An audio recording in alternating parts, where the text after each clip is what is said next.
গোলাপটা ভুলে গিয়েছি করতে। গলাটা পরে নাও, ওখানে পড়লি বললি। ওই দিকটা করো, ওই দিকটা।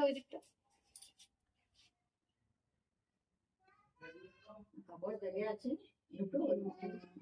তো মা যাবে দিদিদের বাড়ি, মায়ের দিদিদের বাড়ি, এই জন্য এখন সাজু গুজু হয়েছে। গলাটা পরে নাও।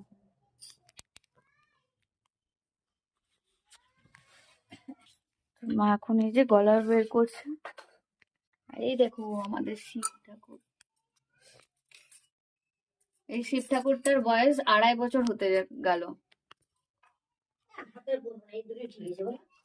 পরে না চুড়ি আরে পরো। ঠিক আছে, বেশি কিছু পরার দরকার নেই, এমনি তো ওটা মরা ভোজ। তো মা যাবে মায়ের দিদিদের বাড়ি, মায়ের দিদিদের ওখানে